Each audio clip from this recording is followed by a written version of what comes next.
Blog Talk Radio.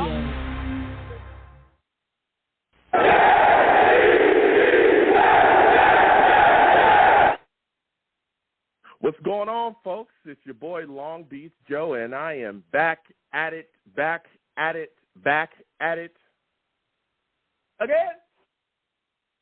I'm back at it again, man. I am back at it again, and boy, am I hyped. We got a lot to discuss tonight, a lot to talk about with the New York Jets. We all know training camp has begun, for the Jets. The rookies reported on the 19th. The veterans will be reporting on the 26th. So that's a couple days away.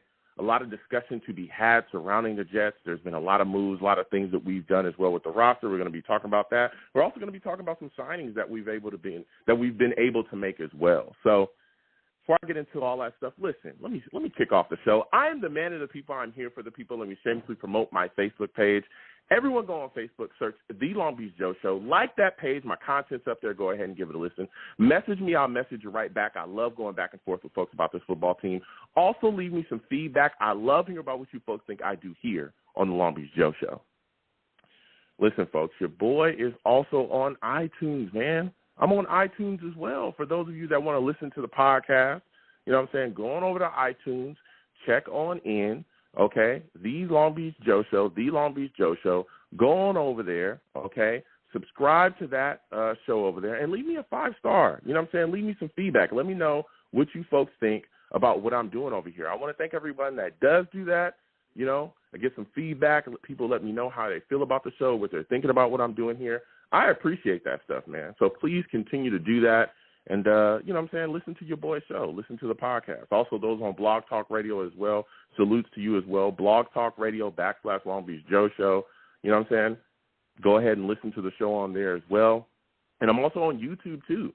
For those of you that want to see your boy on YouTube, okay, I have a face made for TV. That's what some people say. That's all. I'm just reporting the news here. You know what I mean? I'm just telling you what people tell me is that, you know, Joe, you're a solid-looking dude. You know what I'm saying? You're a solid-looking dude. So when I look at this situation, I say, all right, well, come on over to YouTube, okay? Come on over to YouTube, which is Long Beach Joe Jets, Long Beach Joe Jets on YouTube. All right, you come on over there, subscribe, hit that notification bell. So when I post content, you folks will be in the know. We have a lot of fun. We do a lot of great things over there, over here. And we, you know, we get it in. A lot of salutes to all the savages in the chat, going back and forth constantly. You know what I'm saying? Having a lot of fun talking about the Jets quite a bit and just having a blast. So come on over, subscribe, and like I said, hit that notification bell, give those videos a thumbs up, share them with your friends and your family as well so you can connect with other people. You know, also your boy is on Twitter as well, social medias. Listen, Twitter, go on over at The Long Beach Joe, at The Long Beach Joe. That's the show's page. Go ahead and follow you right back. Let's go back and forth, talk about the New York Jets, talk about what we got going on here, talk about, you know, all the moves that we made. So we have a lot of fun there. Some people just want to talk to me about life. That's fine. You know what I'm saying? I go back and forth on there as well. Also, my personal page is at YoungJ000. So come on by, you know, follow me. I'll follow you right back, and let's go back and forth about this football team. So with all of that said, man, it's time to get into it. Listen, the New York Jets have been doing quite a bit. You know what I'm saying? We all know training camp is getting going. You know, everything that's popping and moving. There's been a lot of movement along the roster as well. When you look at the Jets, you know, when you look at the New York Jets right now, again, training camp started on 19th for the rookies. The rookie situation right now, guys have come in. Everything's going well. Again, on the 26th, the veterans will start. But there's been some guys that have already, you know, kind of hit that injury list. We saw Jeremy Ruckert. Right now, he's on the non-football injury list due to a foot injury that he's had since February. He actually suffered the foot injury at the Senior Bowl after, I think it's plantar fasciitis. That's what he's got. And so, you know, they're taking it easy with him. Again, he's a guy that, you know, young tight end that we just got in the draft. CJ, you know, we've got CJ as well at that position. We got Tyler Conklin, too. Sucks to see him kind of start on the NFI. But, again, with that plantar, you know, fasciitis, you want to give him enough time to kind of heal up. Again, he's been dealing with that quite a bit, and that's something that seriously can continue to reoccur if you do not allow it time to heal up. Now, I would be a little bit more concerned about the tight end position I would be a little bit more concerned about this injury to Jeremy Ruckert at the tight end position if we didn't already have two really solid options there. I want him to give enough time for Jeremy Ruckert to deal with this situation, deal with this injury, and then us be able to move forward. So I have no issues with him, kind of sitting back on that NFI list until he's really fully healed and ready to go because, again, we know that plantar injury is something that can continue to reoccur and really cost you a lot of issues, trying to play with it because we've seen it really halt players' careers. So before I continue on and talk about this New York Jets football team and training camp and everything that we've got going, listen, everyone knows that I love to connect with New York Jets fans. Everyone knows that. Everyone knows that I really enjoy talking to my Jets brothers and sisters, sharing a lot of information and talking about what's going on with this football team. And when you talk about bringing people together, you got to talk about Jets fan clubs. They're all over the place. They're all over, the United States. They're bringing people together no matter where you're at. Hey, there's going to be someone that's going to be wearing green just like me that's going to be sitting down and watching this football team, through the pain, through the misery, through the struggle, and also through the good times. You know what I'm saying? The big wins, all that stuff. So with all that said, I would like to introduce, San Francisco Jets fan club member, Dean Barbella. He's going to come on, and he's going to talk to us about everything that they're doing there in San Francisco. Dean, salutes to you. Welcome to the Long Beach Joe Show. How are you doing today, my friend? No, saluting you, Long Beach. This is the first time for me seeing you on camera, so I'm a little starstruck this time. I know I've been on a couple times before, but you're a handsome man. I'm trying to focus. Listen, Dean, salutes, and thank you for the compliment. People say those things. I'm not a big-headed guy. I'm just, a regular guy in my mind. But you are not just a regular guy. You've been involved in the San Francisco Jets fan club for a long time. You folks are really doing great things out there. So I want to bring you to my audience. I want you to tell them what even made you become a fan of the New York Jets. Yeah, I'm kind of a big thing. Hope you're laughing with me. When did I get the Jets disease? Not only a big thing, but I'm also an old thing, prehistoric. So my Jets disease goes way back, and the interesting thing for me is I'm Italian-American, and Dad was born in Brooklyn. Now, the older uncles and my grandpa, they like the baseball Giants, and they like the Dodgers, and they also like the football Giants, right? My oldest uncle wasn't as cool, and my grandpa was my grandpa, but my cool uncle and my dad were both Jets fans, right? They loved Willie Namath and the white shoes and the fur coat, and they moved out to Long Island, and it was just Jets all the time. And I didn't have a choice, right? And I wouldn't change any other thing. Interestingly enough, I'm also a Mets fan, and then my mom's from Liverpool, and kind of like the Yankees and the Jets, or the Yankees and the Mets and the Giants and the Jets. Half of my family's Liverpool, and the other half are Everton, and Everton's the underdog. So I guess I'm kind of an underdog kind of guy, but I think we're turning things around. Mm-hmm. Yeah, we are. We're definitely looking like we're headed in the right direction, and we're going to get into that. But you talked a bit about, how you became a Jets fan and what gravitated you towards putting this Jets jersey on. When you look at this situation, man, everything out there in San Francisco, there's a lot of different fans out there. It's a mixture of a lot of people. How did your fan club come about, man?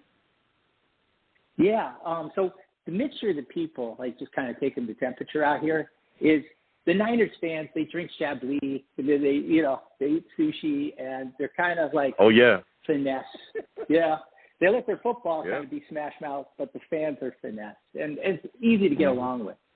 Now, Raiders, oh, my God. I'm so glad to get rid of them. My property values are soaring now. It's just so good. I could breathe clean air. So good.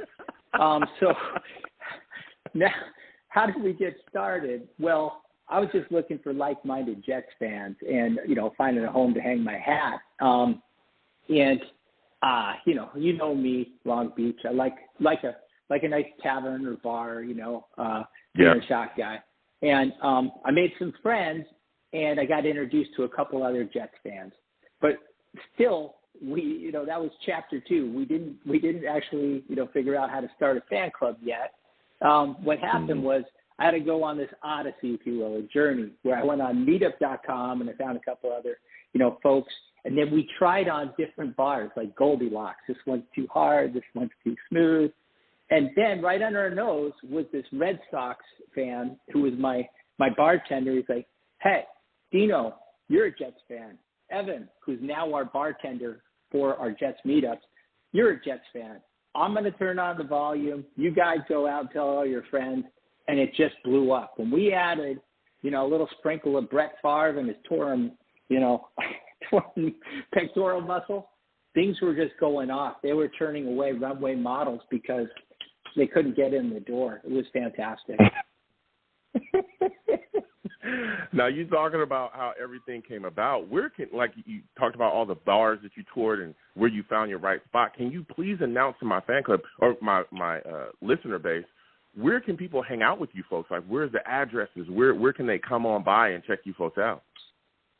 Yeah, so Long Beach isn't the only handsome fella here. I'd love to shake hands with you. Come on by, meet me at the Rec Room. It's spelled WRECK Room. And if anyone's been to San Francisco, there's a historic street called California Street. It goes over Nob Hill, the expensive Boardwalk Park Place neighborhood. If anyone's seen Steve McQueen's famous car chase, it goes right through there. But it bottoms out on Hyde Street, California and Hyde. And that's right where the Rec Room is. The exact address for those scoring at home is 1390 California Street. Yeah. And again, everyone, if you're in the San Francisco area, please get involved with this fan club because they absolutely bring the ruckus. Now, when we're talking about what it's like being a Jets fan, it's tough. I know it's tough. There have been years that have been even tougher, because we haven't been winners. But you're up there in that San Francisco area. You talked about being up there with Raiders fans and Niners fans, and I know that there's even, Cowboys fans up there. What has it been like all this time just being up there, wearing your green jersey, going around? Do you get talked too crazy out there? Those Raiders fans, I know they get after you, don't they? Yeah, so Raiders fans go all the way back to the AFL, so we kind of moved into NFL together, Joe Namath and all that kind of stuff. So I have a lot of respect for them. That's kind of kidding, that they moved to Vegas. But Cowboys fans, that's a whole new breed. We just need to stop that. Woo! Whatever we can do, saltpeter and water, just, God, get some Roundup, just make it go away, please. But just, what it's like being a Jets fan in the city, is that I rock my green and white, and I get a lot of sympathy. But then, lately, I'm getting a lot of, wow, you guys are turning it around. Wow, that draft was fantastic. So there's a big uptick. If you're looking at that Dow Jones thing going, it's trending up. It's looking good. Yeah, and things have really turned around, and I know we're talking about your fan club. I want to talk to you about this team for a little bit, though, Dean, because I know, just like me, you bleed green. You love this football team just as much as I do, and we're watching the moves and all the things that have been kind of shaking out between Robert Saleh and Joe Douglas, all the things that they've been doing. What are your thoughts on this combo and how they've been able to really turn around the franchise? How do you feel about Robert Saleh and Joe Douglas? How do you feel about the job they've done? You know what? I love their chemistry. Watching them together, it might be Robert Douglas, Joe Saleh. I don't know. Those guys are just wonderful to watch. And, it's funny. Like, let's just all, agree. I'm going to bring up something that's going to cause a lot of pain and disdain. Adam Gase. I'm going to roll back the clock to Adam Gase.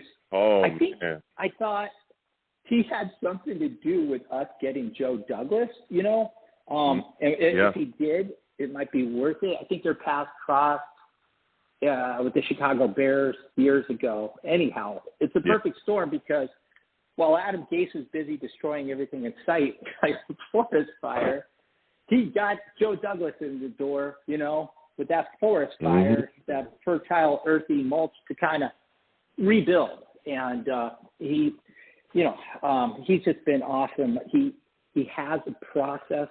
He's inclusive. He takes input from all the people who have knowledge. There's no cross-pollination of that input to kind of poison the well. I mean, unless we get Ozzie Newsome himself, we couldn't do any better. I'm just so happy. And then, he's been a little bit like Mike the Trader Tannenbaum. He's been trading up. He's been trading out like Jamal Adams, Sam Darnold, and then he even got a 4th-round pick for Chris Herndon. so he's been a magician, and it's been just impressive. And I just love watching those two guys do pressers together. I don't know if you watched, I'm sure you did, what they call it, Take Flight 2022, right?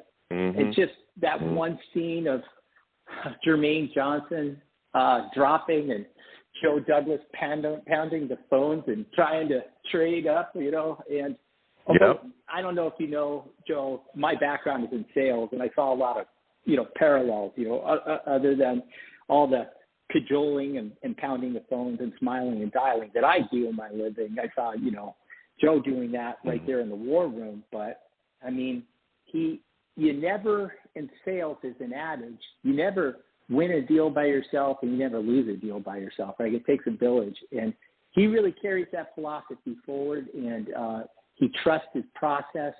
In fact, his process to find Robert Saleh was impressive. He hired someone he didn't have a history with, and, there's a lot of, nepotism in the NFL, and it doesn't help anybody. Rather, he picked the right guy for his team and this time, and I was impressed with Joe Douglas through that process. But getting to Saleh, I love the guy. He's a poet and a prophet, and he walks it like he talks it. He's giving principles to life to his players that I'm applying to my own life, and I'm loving it. What his mantra, all gas, no brakes, means from the moment that you wake up. No. From the moment you decide to wake up all the way through the day, all your actions have to align to one goal, the team going to the Super Bowl. And then he does a great job of aligning or supporting the player's goals with his own. Hey, I'm going to make you the most profitable, marketable player, so that way when you get to your next contract, you're really going to maximize it. How can we work together? And I just love watching him operate. I love watching him work. It's fantastic. Yeah, it is. And even when you talked a little bit about, Adam Gase, I'm glad that he is gone. But, him getting rid of Mike McCagnon, and then that search, that general manager search behind, us getting rid of Mike McCagnon is what brought, Joe Douglas to the forefront, because it was all about who can work with Adam Gase. And that was one of Adam Gase's, guys, buddies, a guy that he was close with. And so that's what kind of brought him here. So there was some, rebirth out of the destruction that was, McCagnon and Gase, which was a complete mess. That was a complete mess. But when you talk about some of the moves that he's been able to make, you brought up some of the trades, you brought up some of the guys he's been able to kind of wheel and deal and move on from. But what was your favorite free agent signing that we did this offseason? Because there were so many. When you look at what we were able to do, we brought in guys that were really excited to be here because of what we're building. What is a guy that you look at and you're like, man, I'm so excited for him being a Jet? I can't contain my excitement right now just saying it's so incredible and awesome. But Laken Tomlinson, without a doubt, was the best signing. Elite Pro Bowl guard, right? With some more tread on the tire after such a perfect, record. And then now we've got him protecting Zach's blind side and the whole line coming together. As you knew, I think we were using the forest fire analogy or allegory. Mm-hmm. There wasn't a lot to talk about. I think my boy Mateen mentioned Winters in your former call, but it wasn't that bad. But he's without a doubt the best signing we have. But conceptually, I think you can make a point or argument that signing not one but two tight ends for the first time in over a decade is pretty amazing. We didn't have a tight end room, period, or at least nobody could find it if we did last year, which is really kind of, I've been kind of putting Joe Douglas on a pedestal and worshiping him here, but there's a big question. why didn't he get any tight ends last year, knowing that Mike LaFleur depends on him? I mean, we could all go back and watch some games coming out of 49ers video room and knowing that they depend on tight ends. We had nobody. That was weird. Yeah. Anyway. Well, yeah, I mean, there was a lot to fix on the football team, though. We were still trying to find guys to come in and figure out the offensive line. I mean, why have, some of the guys that we had there, Connor McGovern and Van Roten didn't work out. He was trying to fix. There were so many things that was wrong with this building. He had to pick. He was like, okay, well, I'm going to get this, I'm going to get this, I'm going to get this when I can. And then there was salary cap restrictions too, because remember, there was still some big contracts. There was a lot of things that he was trying to figure out and move, but he was able, like you said as well, to come into this offseason and really clean a lot of things up. And a lot of people talk about the signing of Lakeland Tomlinson, which is phenomenal. Again, a Pro Bowl guard. He's coming in. Now Zach is not going to be running for his life. He's going to be properly protected. We move Elijah Vera-Tucker, who we've seen just be phenomenal last season. We get to move him to the right side. And so now with, him being properly protected, I think we'll see a step up in offense. He also upgraded, the wide receiver position as well, getting Garrett Wilson. You talked about all these other guys. And that leads me to my next question for you. Talking about Garrett Wilson and some of the other upgrades we made, you talked about his wheeling and dealing within the draft. What were your thoughts about our draft as a whole, man? Sure. So first off, touche. Thanks for the reality bomb of making me realize that Joe Douglas was trying to change the tires on the car while it was still moving, right? And also, back to the Trader Mike comment, the year prior, he traded up to get my boy ADT, who's just going to be awesome and fantastic. So I'm putting him back on the pedestal. I'm dusting him off, and I'm moving on to the draft. And it was just amazing. So first off, we have such a great dialogue amongst the members here in the, Jets Fan Club San Francisco. And, I got to tip my cap to some of my fellow members for, the varied lenses they have on the same team we love. And their knowledge is just fantastic. It's steel sharp as steel. I learn something new every day, not from our beat writers, not even from, great talking heads, handsome talking heads like yourself, but from my friends, these Jets members. They're fantastic. And we were so teed up for this draft. And I hosted a party over at my house. And Mateen, who you interviewed earlier this year, and I think routinely every year, because he brings such a great perspective as a player and a fan both. Really great interview.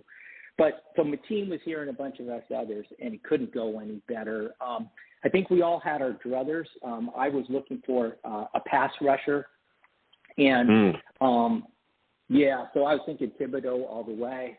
And I got Sauce, who was my plan B. So no complaints. No complaints. And it looks like he's living up to the bill. I mean, from what we've seen of him so far, his traits are just through the roof, and his commitment has always been fantastic in college and throughout. So a very high floor, and then from there, so funny thing is Mateen wanted Hamilton. He's a big safety fan, and Hamilton's a big safety. So I told him, I said, just like Hamilton, he's got no shot. Because I didn't want him at 10, man. But when we went wide receiver, I kind of saw that coming. I wanted Drake London. That was going to be my Plaxico Burress 2.0. Yep. And when I think Atlanta took a wide receiver, I was like, okay, here's the wide receiver run. And again, kudos to Douglas doing what he could to try to get an elite, proven wide receiver, a veteran, through free agency, right? He ran through every hoop. He jumped. We didn't get one, so we knew we were going to get one. I just didn't know if we were going to wait to the top of the second or trade up towards the bottom of the first. So we did take one at 10, and then I was twisting. I was not a happy camper. I was, not looking good, a little green. But I was watching the ticker. I was watching my boy JJ Jermaine Johnson, and it was just like that Flight, 22 video, where everybody in the boardroom, like, he's dropping, and then Joe's banging the phones, and we're all waiting. It was just like the year prior that we went up to get ABT. We got we got Jermaine Johnson, and I peed my pants. It was the euphoria. We were all hugging each other. Beer was spilling, and it tasted like champagne. And then we slept through the night, woke up with a hangover, washed our hair, drunk again, and we got a guy that could have been drafted in the first round too, Breece Hall. And he traded up to do it. Yeah, because we had a leapfrog Houston, and he's just a demigod. I mean, I just couldn't say this draft couldn't go any better. 4 guys that belong in the first round, amazing. It was insane, Dean, and I was right there with you when I watched us get Sauce. I was a big Thibodeau guy as well. I was hoping we get Thibodeau, but we got Sauce. Not upset at all. Okay, all right, we got a great corner. Then I thought we were going to go Jermaine Johnson at 10. I swore we were. I thought it was said. It was done. We took Garrett Wilson. I wasn't upset with Garrett. I like Garrett as a wide receiver here. Excited to have him here as a Jet. But just like you, I said to myself, where's the pass rusher? Because that was my big thing as well. The New York Jets need to address the pass rush like no tomorrow. Let's get it done. We haven't had a guy in so long that can get to the quarterback. Let's make it happen. Watching him trade back up to grab Jermaine Johnson as he continued to slide, it was just a masterful move. It truly was. And that's when I was like, okay, this draft is going to be something else. And like you said, as other things started to play out as well, we started to see that he was really starting to arm the offense, right? He went out and got Breece Hall. We saw Jeremy Ruckert be brought in, other moves that have been made as well. Max Mitchell a little bit later on in the draft to really bulk up the depth of the offensive line. And I think a lot of the things that Joe Douglas was able to do, not only in free agency but also in the draft, showed that he was all about arming Zach Wilson, right, protecting his assets, doing whatever he could to really groom and mature Zach Wilson to figure out what this kid is. So that brings me to my next question for you. What are your takes on Zach Wilson after watching him last season, and what are your expectations for him coming into this season with all that we've done to help him out offensively? Yeah, so I've been monitoring Zach quite closely because let's face facts. Like you just said, our strategy is really focused on, the young quarterback, right? Protecting him, giving him weapons, and as he goes, so goes the team. And I've been watching where he goes because he's been traveling quite a bit, building chemistry and timing with his wide receivers.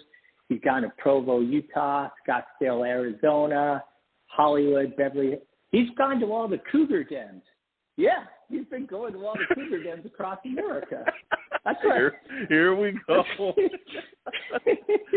Dean Barbella, everybody. Dean Barbella. You know it. The flying Barbella. You knew that was coming. Yeah. Oh, man. I think this whole mess is actually going to help him. He's going to be considered a dog in the locker room. He's got that young boyish face. Nobody can question his commitment, and he's mentally tough. But I think it's actually going to help him focus on football. I mean, he can't go out of the house with someone say, full on Kevin's mom. So I think it's going to help him. So I guess I can finally answer the question. Let's see, where are we? I think if we look at last season, right? So we'll just kind of level set there. It was a tale of two seasons, right? He was taken number 2 overall because we want the next Mahomes, or Brett Favre, the gunslinger, the guy to do that sandlot football. But, everybody comes in the NFL and find out, there's a tighter window, faster athletes out there, and they pay their dues. And I think he paid his dues quite a lot. And then Mike White came out and played the game of his life, and they retired his jersey in Canton. Not a good look for our boy Zach. So Zach sat out with his injury, and when he came back, cap tip to him. I mean, I don't know if the game necessarily slowed down for him, but yet he bought into Mike LaFleur's system. He let the playmakers be playmakers. He played small ball, and he looked good doing it. Was he fantastic? No, but he was markedly improved from the beginning of the season, and I think we can keep on tracking on that. I mean, he's put on the weight. He has been committed to working on the timing with this new offense coming together, and now he has tight ends for the first time. That's a quarterback's, security blanket. Now he's got a running game which sets up the path. And, I mean, if you look at somebody like Wilson coming up in Seattle, I mean, it was all about the running game and setting up the path. And for 2 years, they didn't expect him to be who he became. And I think that's the strategy here. It's really coming together.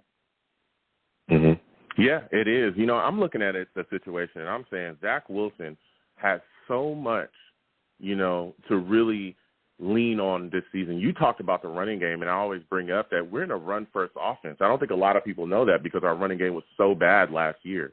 It really was. We couldn't get our running game going, and I think that really cost us going down the line because it was very easy to defend the New York Jets, really easy. You came out, you put 8 in the box because we can't run the football, so you don't have to worry about that because our offensive line wasn't there.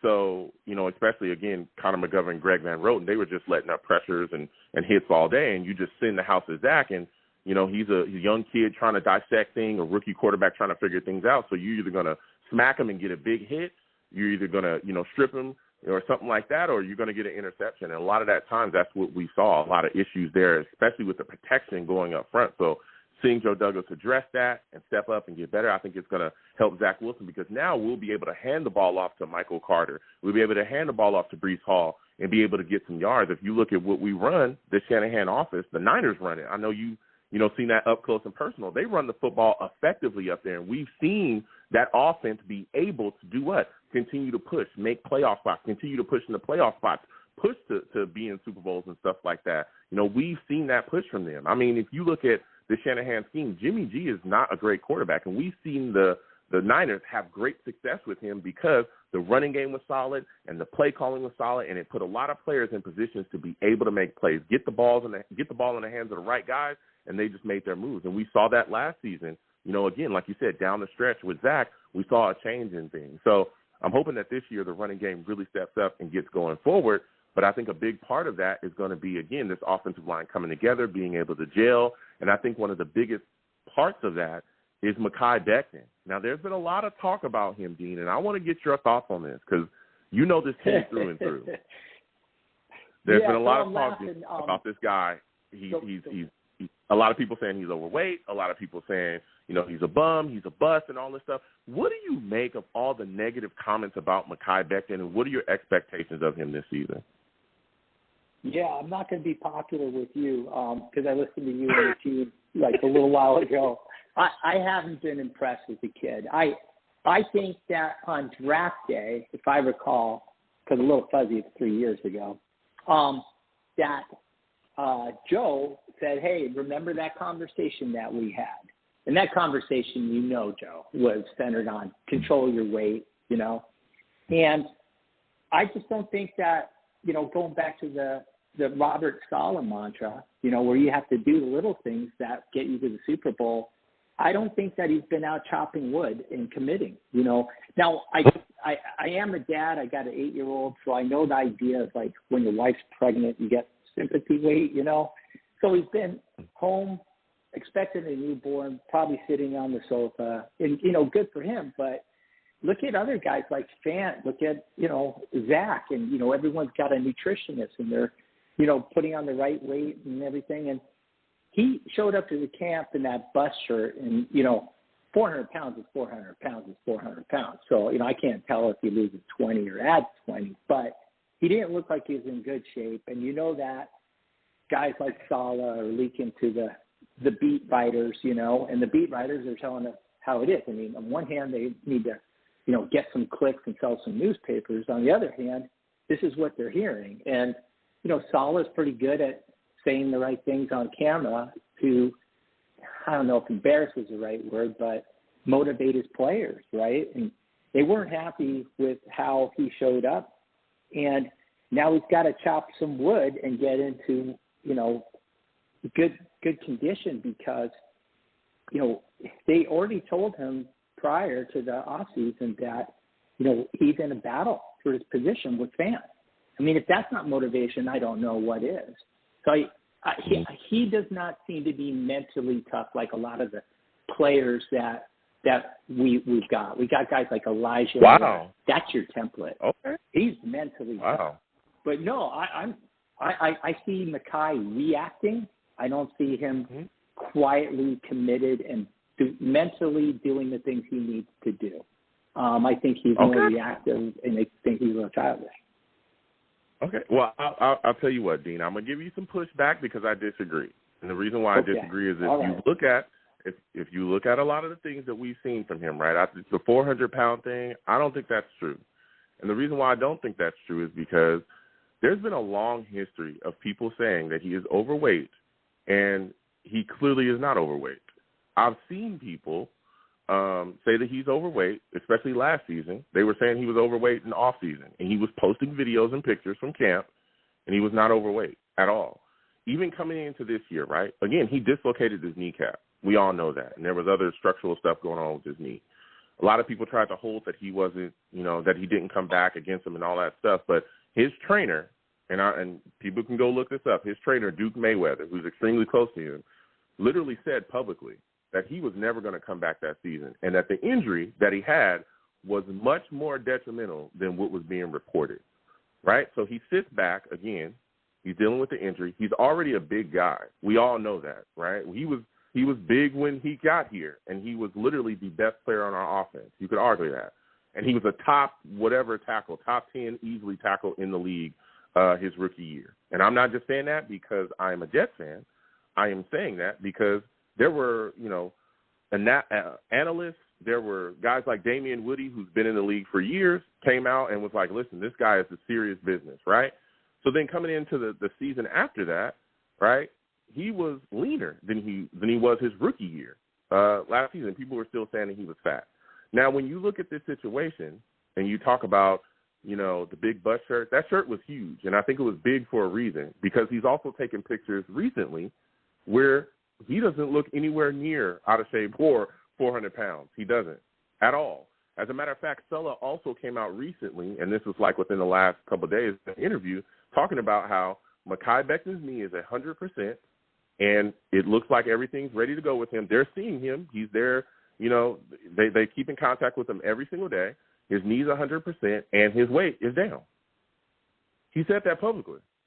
So I understand what a lot of people are saying. I don't understand the mentally tough stuff. I think Mekhi Becton is extremely mentally tough, and he's letting people know that he's hearing them, and he's hearing everything that they're saying. That whole with the big bust and all that stuff, he literally said in the press conference, I hear what you're saying, and I'm going to make the people that doubted me eat their words. I think that there's a lot of pressure on Mekhi Becton, and I can understand why. He's a first-round pick. He's phenomenal. There's a lot of people that have things, but I think that there are some things that are being reported or some things that are being said about him that are extremely unfair.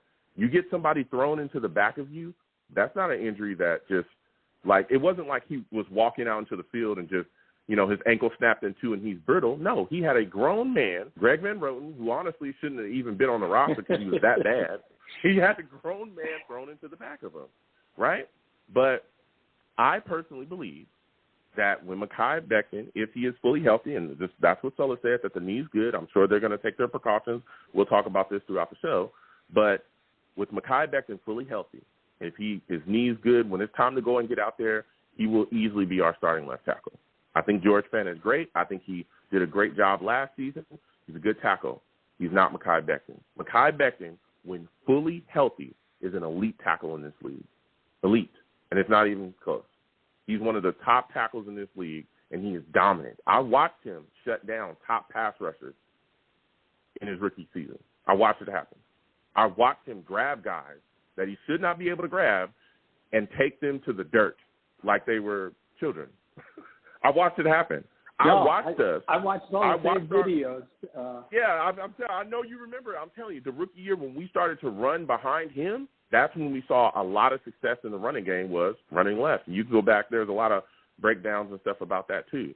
And I understand the Highway frustration that some fans may feel, but yes, that's what they called him, Highway 77. You're right.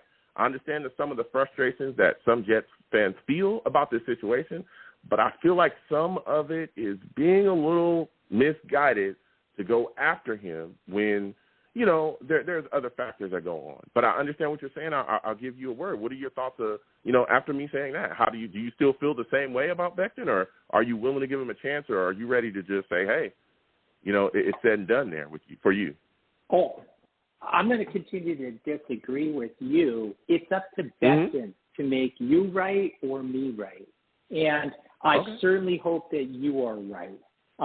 He's a guy that has the highest ceiling, but then the floor is tied to his weight, right? And, you know, what I said is the expectations that I'm getting are set by the beat writers, and there's information coming out of, you know, one Jets drive to the beat writer saying, you know, the Jets brass is upset. And it shows up in the shirt, and I talked about mental toughness because it's the little things that get you to the Super Bowl, and I'm not seeing it. And so if he shows up in shape and he realizes his position is hanging in the balance, and he shows himself off versus fan, I couldn't be more pleased, right? If I'm going to go, if I'm going to pick somebody to root for in this position battle, it's going to be Becton over Fan. He's the guy who has more years on the horizon. He's the freak, right? That has that special DNA of size and, you know, tap dancing ability. He's the guy that I want to win this battle. My frustration and my concern is that, you know, he hasn't shown me, or from my outside looking in perception, you know, I'm concerned that he hasn't been mentally tough. But I'm hoping that you are right, and I'm hoping that he proves me wrong, for sure. Yeah. We'll see. And again, I know that there's a lot of talk about, you know, things coming out of the Jets facility. I just find it odd that nothing else ever leaks, right? Like when we talk about Joe Douglas and Robert Sullivan, the job they've done here, a lot of stuff that we talk about, too, is the fact that nothing ever comes out of the Jets facility anymore. Things used to leak with Mike McCagnon all the time. It's a motivation. Yeah. No, that's deliberate. Oh, yeah, okay. Yeah, okay. Yeah. I hear you, but I just find it weird that this is, you know, kind of getting out, but nothing, you know, else does. But we'll see what happens going forward. I think Mekhi Becton is going to be solid. So, Dean, you've been phenomenal, man. So my last question before I let you go is, what is your expectations of Carl Lawson coming back from this injury, and how excited are you for him, you know, to get back on the field? How excited was I last year preseason, right? Oh, man. Boy, his Achilles is my Achilles. Yeah. And going back to Mekhi, every day I had to hear reports about his, you know, undersized, agile, bendy speed was just, he was taking Mekhi to school. And that's just a bad matchup for Mekhi because Mekhi played fantastically his rookie year. So, you know, I don't, no shade on Mekhi for that comment, but it made me really excited about what Lawson could do. Now, going back to, like, you know, injuries and the draft and free agency, it seems like so many different positions we didn't have someone because of injuries. Like now we've got two safeties, one coming back from injury and another one, you know, by way of free agency. And we have such an embarrassment of riches now on the defensive line, on the edges, right? We got Jermaine Johnson on one side, and we got Lawson coming back. I don't know, you know, how quickly or if he can bounce back, but as a man, and I've been using the word like mental toughness, you cannot find anyone more committed and mentally tough than Carl Lawson. And it's just great to have him in the locker room as well as on the field. And I just know other teams are just chomping on the bit to find out who we might cut across the defensive line because it's just looking so good. If there's one thing I can kind of bash Robert Saleh on, or I guess Albrecht, is I'm not crazy about having to share time consistently across the defensive line. Like, I need more Quinn and less Shepard, right? You know, not all ingredients are the same. Napa Auto Parts, you know, stop that. Okay. Dean Barbella, All my everybody. original material. Comedic genius. Comedic genius. If you need a joke, I'm sure he writes jokes. He'll get them to you quickly. Listen, Dean, I want to thank you for coming on my show. It's phenomenal to speak to you. Before I let you go, give every one of my listeners every way that they can contact you folks with the Jets fan club, and again, where you folks meet and how they can just get involved, man. Sure. So other than Mateen's physical address, which I'm going to give you, I think that you can meet us up at the Rec Room, right?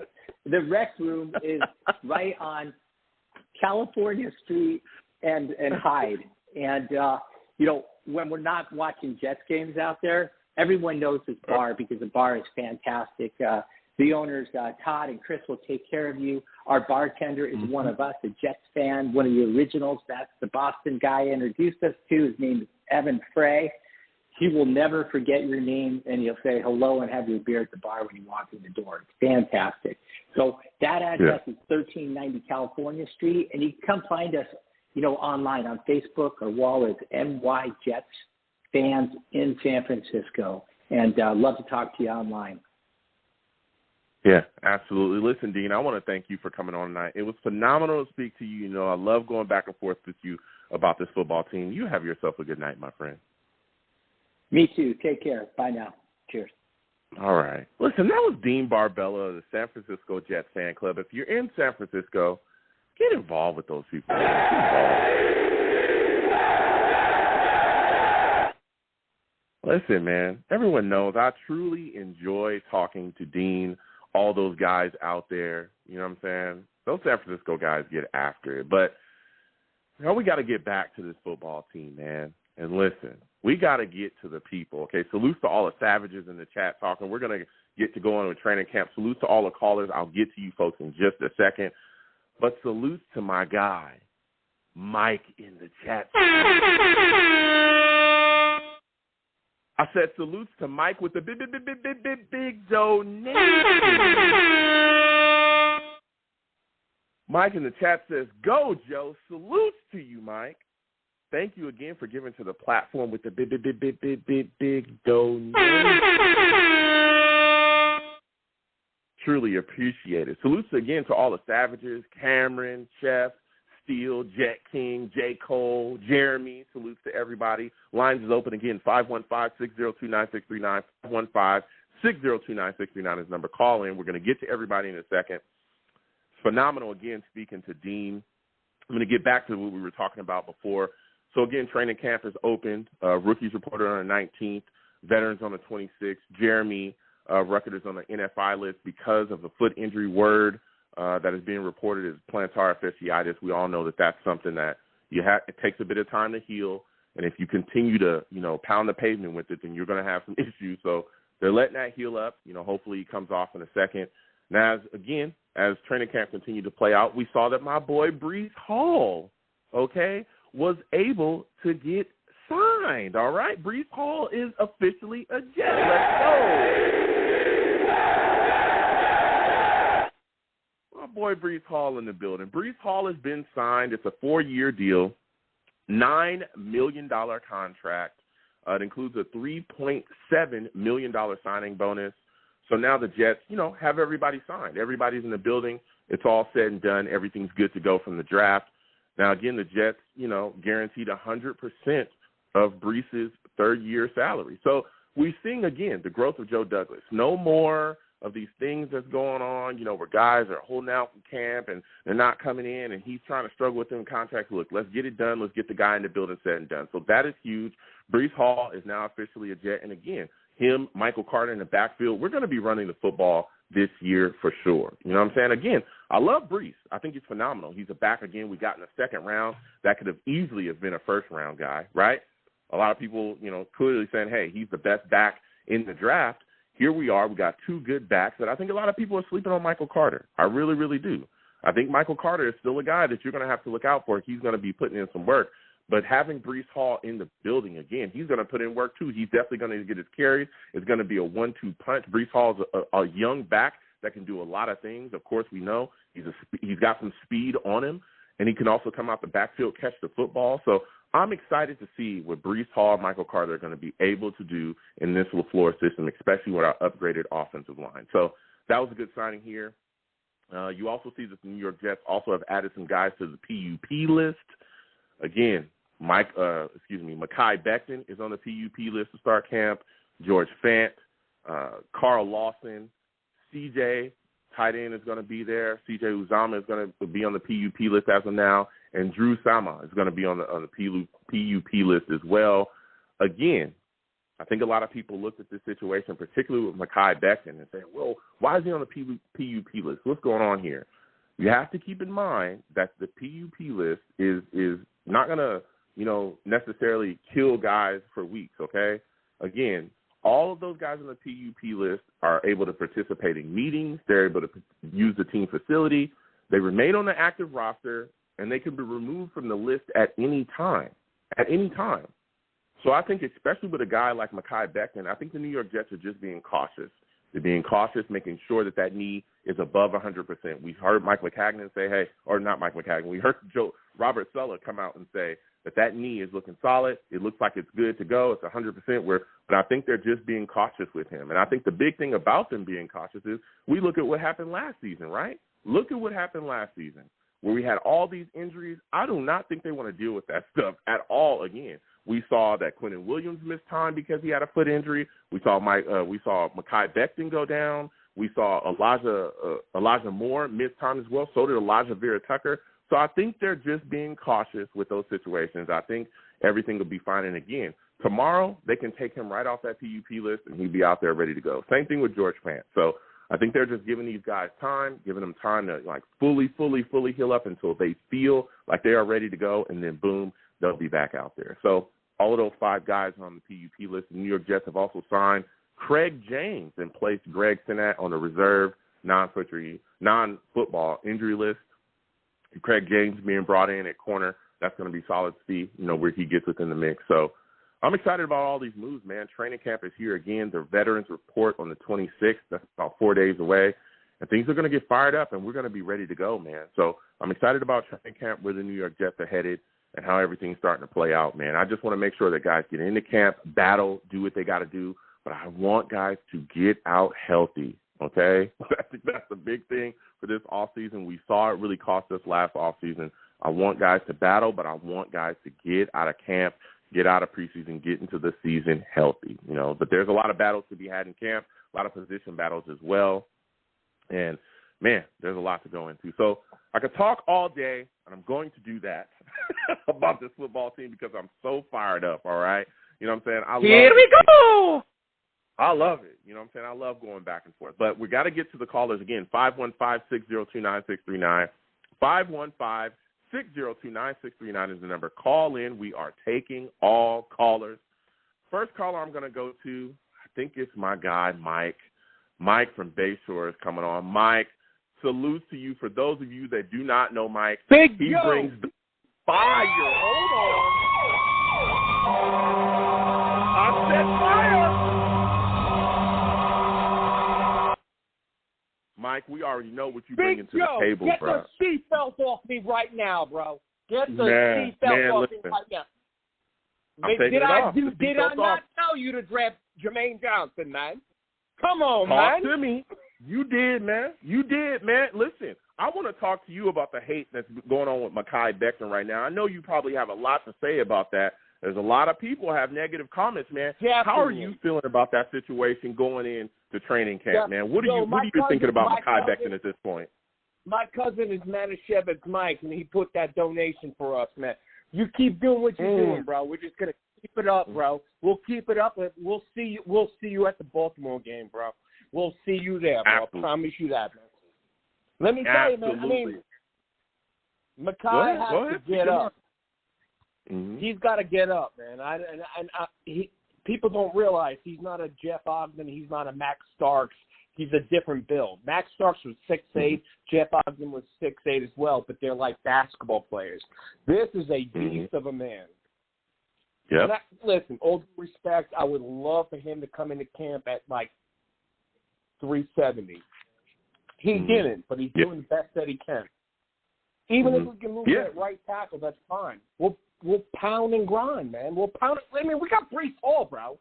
We got Breece Hall, man. We got Breece Hall. Everybody panicking like we're sitting here like we have to be like this phenomena, elite, whatever.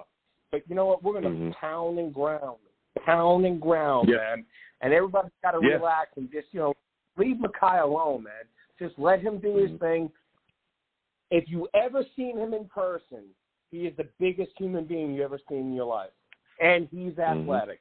He is athletic as hell, man. And I get it, man. I wish he would have.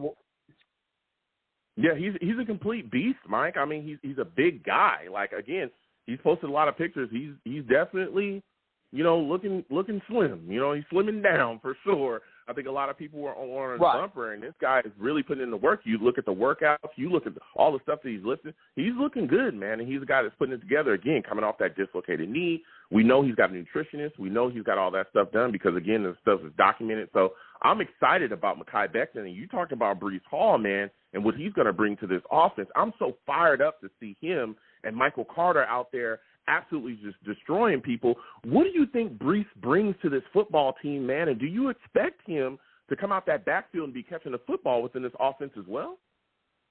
Oh, damn, Joe. He's going to be my third pick in fantasy football, and I haven't said that about the Jets. Ooh. Okay. In I don't know how many years, bro. Let me tell you, man. Did I not call Najee Harris a year ago? You did. I'm not. Ain't no lie about that. You were a big Najee Harris fan. I heard you, constantly going back and forth. We went back and forth, and you talked about how good he was going to be, and that kid's phenomenal.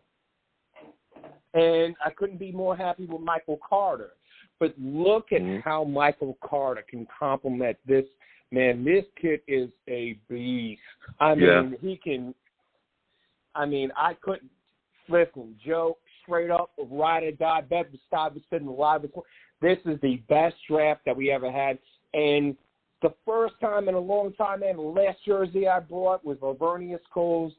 The next jersey I'm buying is Jermaine Johnson. I tell you, boy. Oh, damn, bro. Yeah. We couldn't be more happy. Like, this offense, people need to hold on, man.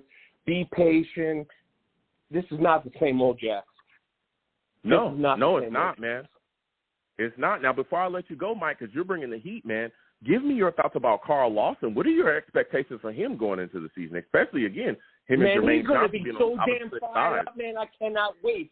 Man, he pulled his Achilles for a reason, people. He pulled his Achilles because he was fighting for something. Wait till you have him and Jermaine Johnson, and then we rotate Huff, and we rotate other players, man. You guys have no damn idea what's going on here, man. Let me tell you goddamn something. Joe, thank you. Let's go.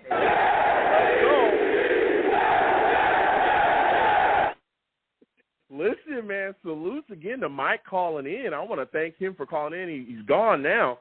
Look, man, Mike bringing the fire. He'll bring it to you. He was talking that talk, and like he said as well, the impact of pass rush, I think, on this football team is going to be huge. When you look at our defense, we struggled last season primarily against the pass because we didn't have anybody that can bring any pressure. When you have a team out there that can, their quarterback and their wide receivers have all this time to run around, then guess what?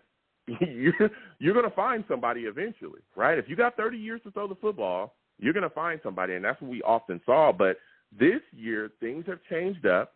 We've got Jermaine Johnson on one side. We've got, Carl Lawson, who's coming back. And, again, a lot of people had a lot of questions. I did as well. He's still healing up. But we've seen a recent workout video where that guy came out and he's running some pass rushing drills, and he pushed the guy and put him straight on his butt. That's a grown man. You know what I'm saying? And he still looks in great shape. So he's still putting in the work to do his thing. So I'm excited about Carl Lawson coming back. I think he can have a big-time impact on our defensive line this season, and I'm fired up to see what he's going to be able to bring to the table, man. Again, especially due to the fact that the New York Jets struggled in the pass rush. And now we got two guys that can bring the heat. And I think that we will see that is going to change how we run things defensively. I think we finally have the pieces, again, with everyone being healthy, I think we finally have the pieces to run Salah's defense effectively. this is the first time in years. I don't think we have to send like a ton of blitzes and all this other stuff, right? We finally got not one, but two pass rushers in the building that are going to be able to get some pressure without, having to send 3 or 4 guys. We can just get pressure off the line. That's going to ease a lot of things up. And I also think that's going to improve the play of our secondary too, because that's going to turn into turnovers. The less time you give a quarterback to make a decision, the more, opportunity that you're going to have at catching an interception, or getting a strip sack as well, getting the ball back. I think we're going to be able to shut a lot of people down that way. So, man, let me tell you something. Pass rush is going to be huge for the New York Jets in this upcoming season. But even when you look at the New York Jets defense, when we talk about the secondary, I am so fired up about this safety position. I think a lot of people, have had a lot to say about it and a lot of, things that have been moving and shaking there. But I think that Joe Douglas has done a solid job there as well, kind of addressing some of the needs. Now, I know we've moved on from Marcus May, who's gone on and done his thing, right? He's with another team. And there was a lot of questions coming into this season, like, hey, what are the New York Jets going to do there? Well, the New York Jets brought back LaMarcus Joyner, who a lot of fans are kind of up and down about. I like LaMarcus Joyner, what he's going to be able to bring to the table at the safety position. He's a guy, that's solid in coverage, a guy that can also come down. Now, again, that injury that he had last season really curtailed the season. He was gone early and done for the most of the, pretty much all of the season darn near. And we didn't see much of him. But the coaching staff is really high on this guy, bringing him back. And they also were able to sign Jordan Whitehead in the offseason, which is huge. Jordan Whitehead is a guy, played for the Bucs. We saw him. He won a Super Bowl, and he wasn't just some guy on the bench that won the Super Bowl. No, he was a guy that was putting it in, that played in the Super Bowl hurt and still was able to put in that work to assure that team was going to get that ring. So he's a guy that comes with a championship pedigree. This is a guy that has been after it on a very good defense, and he's going to bring that mentality here. He's going to be able to tell these young players, listen, where you're trying to go, I've been, and I know what it takes to get to the top of that mountain, and here's what you need to do. So he's a guy that I'm extremely excited about as well. When we also talked about free agency signings, I was hyped about him too, was because he's a guy that's going to be able to come in and have a lot of effect in the running game as well. He's a guy that's going to be able to come down into the box and absolutely just lay hit after hit after hit. When you watch a lot of the issues that we had last season, some of it was, guys not being able to effectively come down and wrap when they tackle. We saw some broken tackles, too. We had issues tackling. I think someone in the chat kind of brought that up. Salutes to the Savages as well going off. NY Jets FL in the chat said it as well. He said, and we also couldn't tackle. Yeah, we had issues. We definitely had issues at that tackle. Well, Jordan Whitehead is going to absolutely just lay into you. He's going to come down and give some run support. And I know that there was some knocks on him in coverage, but he even publicly came out and said, listen, I hear, the echoes going on here about, hey, Jordan can't cover and all that stuff. He said, no, I can cover, okay? I just wasn't asked to do that as much within the scheme. But if you want to put me and have me covered, then I can do that too. So I'm excited to see what he's going to bring to the table, man. And, again, he's a guy that came in saying, look, I'm loving what the Jets are doing. I'm excited about Robert Saleh, how the Jets are handling business. I want to come here and I want to be here because of these things, because of what you folks are building. So I'm hyped to have him, man. And listen, when you talk about LaMarcus Joyner, you talk about Jordan Whitehead, you got to talk about, when you talk about the safety position, I'm wondering if is this the year for Ashtyn Davis to step up? Is this the year? Are we going to see him, really step up and play well? Are we going to see that? Are we going to see him finally do what it takes to become, a solid safety here? That's what I want to see. I think that's a big question for us when you look at this situation, man. Because, again, you got these safeties in here. We took you in the draft. You know what I'm saying? You got to pan out and be something. So I think that's a guy that when you look at this upcoming season, he's going to have big question marks surrounding him too. I want to see Ashtyn Davis do something. Just be solid. Be a solid depth safety because, again, we know that this Saleh defense is definitely going to utilize a lot of guys. We saw it last season, a lot of guys kind of moving in and out. Sometimes we played a lot of 3 safety looks. Is Ashtyn Davis going to be that guy? You know what I'm saying? So we're going to see if Ashtyn Davis is going to be able to step up. Of course, I don't think he's going to be a starter. I don't think he beats out Jordan Whitehead or LaMarcus Joyner. But can you be a solid safety within that rotation? That's going to be a big question for Ashtyn Davis because, again, he's got some guys that are going to be on his butt as well. You know, guys are going to push him. Will Parks is a guy that's going to push him. Elijah Riley, those guys are definitely going to push him. So we're going to see what happens there at the safety position, man, because let me tell you something. Those guys, Whitehead and Joyner, they're definitely going to bring it, man. And so the final thing I want to talk about is Tiki Barber. Tiki Barber had a little bit of a discussion that he had about Zach Wilson. And I thought it was kind of off, okay? Tiki Barber sat down a little bit, and he said some things about Zach Wilson, talked about how, you know, he feels like this offseason there's been more talk about Zach Wilson off the field and his personal life than on the field. And it kind of threw me through a loop because I said to myself, how could you say that if you've been following the Jets intensely? If you've been watching the New York Jets, if you've been watching what we're doing, if you've been, you know, reading anything or looking at any of the interviews or watching anything from OTAs, there's no way you could say that because it's been the complete opposite. When you look at everything that has been surrounding Zach Wilson, right, we've seen him completely step up and change so far. We've seen the physical step up with Zach Wilson. We clearly seen that he's hit the gym. Sulla said it himself. He's beefy. He's clearly much bigger. This guy's been hitting the weights. He's preparing his body physically for the season. Okay, that's one thing. What about him preparing his mind as well, right? If you hear any interview, even Zach himself has talked about how he's watching tape. And when defenses are throwing things at him, different looks and stuff, he's watching tape. And he's watching guys that run similar systems to what we run here with the New York Jets. And he's figuring out how those guys are beating those defenses utilizing the system that we have. And he's going to start attacking people the exact same way. If you listen to Mike LaFleur came out and talked about how Zach seems to just be on it. He's definitely taken a step up, and he's definitely taken a step up mentally, right? He's taken a step forward.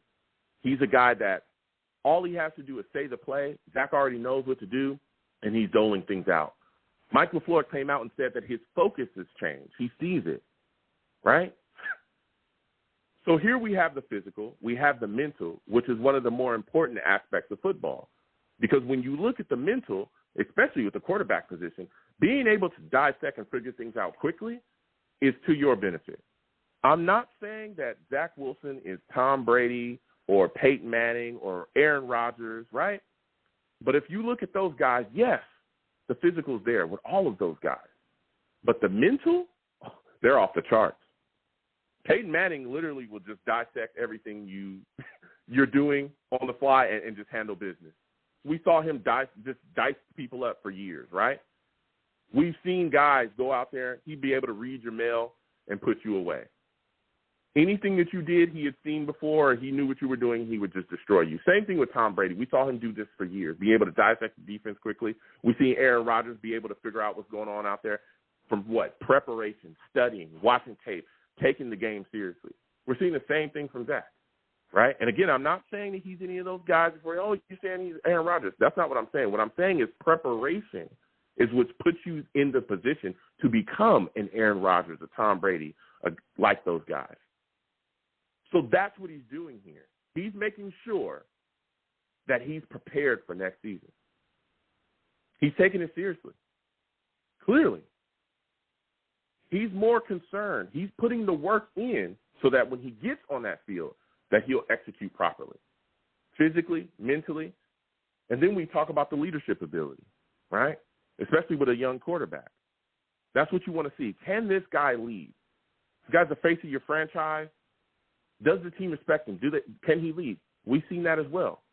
He's gone out and ran on kind of Jets passing camp where he's gone out and been able to bring guys in, threw passes to them during the offseason, sat down and discussed the offense with them. This is publicly known that he's done this. He was the guy that was running those camps. He's the guy bringing guys in. He's the guy connecting with these young wide receivers, making sure that they're on point and they're doing what they need to do, making sure that he can get his timing right with those guys. That is leadership. So when I hear things like this from Tiki Barber, I'm just wondering, man, what are you talking about, You're dude? smoking crack. Stop. You got to stop. If you're concerned about whatever's going on off the field, then that is your concern, sir. With all due respect, I love Tiki. I have nothing but respect for him. But I'm just tired of hearing people put these Jets takes out there without really knowing what's going on. If you're more concerned about what he's doing off the field, then that is your concern. Okay? If you're more concerned about his off-the-field life, then that's your concern. But do not say that this guy is not doing what it takes on the field to make things happen, because he is. And I know that there's a lot of rumors and so on and so forth, whatever. But if you look at what's going on in this offseason, where we've seen Zach Wilson come in bulked up, physically prepared for the season, where we've seen Zach Wilson be talked about as a guy that is going to take the next step forward. His focus has changed. He's got laser focus. He's ready to go. He wants to make sure that he knows what's going on out there and every single facet of football. He's studying the playbook. He knows the playbook backwards and forwards. I don't have to worry about things. Mike LaFleur literally came out and said, I'm calling the plays. He's high-fiving guys, and then he goes out there and just executes. Then we hear again about him running those camps, connecting with young wide receivers, talking, going back and forth with guys about this offense. We've got to stop, man. We've got to stop. This guy is ready and preparing himself. If you guys want to talk about off-the-field activities and rumors and things that whatever you guys are talking about, whatever's going on that you believe is going on in his life or personal life, that's your business. But don't try to overshadow what this man is doing on the field. Don't try to overshadow the work that he's putting in for the New York Jets, and don't try to overshadow him doing everything that he can possibly do to take the next step forward and ascend as a young quarterback. Don't do that. Don't do that. What more do you want? What more do you want from me? What more do you want from him? And I get that it's fun to bash the Jets. I understand it, right? From a media standpoint, to get you a lot of clicks, you dump on the New York Jets. It's been a long, old, easy thing to do, right? Low-hanging fruit. Oh, the Jets are a circus. You don't have to make sense. Oh, the Jets are this. You can, unnamed source. I got a report. Oh, I can just say whatever about the New York Jets. Yeah, I'll just throw it at a wall, figure out if it sticks. Things have changed here. It's not the same. All right? And the fact that people continue to try old tricks in a new setting shows you that. Trying to say that Zach Wilson is more known for what's going on off the field than that is rumors, right? Which is whatever. Trying to say that he's more known for what's going on just shows that you're not paying attention to what's going on in the field. Come on now. Let's be serious. Zach Wilson is putting in the work and doing what it takes to ascend as a young quarterback in this league.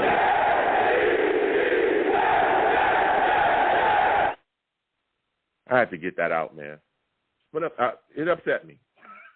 I'm not going to lie. Because I've never seen a guy mind his business, right, put in the work, and then still be talked about like this. And again, that stuff is rumors. You guys are focused on things that don't matter. Okay, it's none of your business. It's just rumors. Be focused on what this guy is doing out there on the field. Because we took this guy high in the draft to be a young quarterback here, to be the franchise guy, to be the guy that's supposed to be leading us for the next 10-plus years. And you got people talking about that, whatever rumor is going on off the field is going to overshadow what's going to come on. Let's wake up. So now I'm going to close the show out. Salutes to all the Savages, man. Salutes to all the Savages. Salutes to Kyler Murray as well, just in case I didn't bring that up. He signed a big deal. I think it was a $230 million deal. Salute to him getting that money. I respect you. I respect you, Kyler. And if Zach Wilson becomes the guy that we want him to be, we're going to be paying quite a bit too. We're going to be paying quite a bit too. But that's That's today's NFL, and that's actually a good problem to have. If you found out that the guy that you drafted turns out to be the guy that you need for your franchise, got to pay. So salutes to everybody that listened. I'm going to go ahead and close out the show.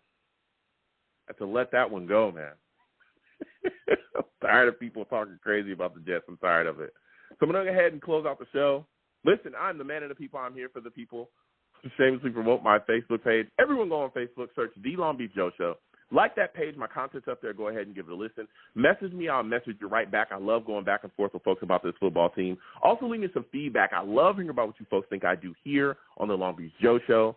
I'm also on Twitter as well at YoungJ000. Again, YoungJ000. Okay? Follow me. I'll follow you right back. You want to troll me? No issues. I am the troll that lives under the bridge, and I will have my Vera Tucker jersey on at all times. At all times. All right? I'm just saying. Right? I love USC. Everyone knows that. But all I'm saying is that this guy that we drafted, okay, we traded up. Some Jets fans were upset at first. Oh, we gave up this draft pick. Oh, we gave up that draft pick. Right?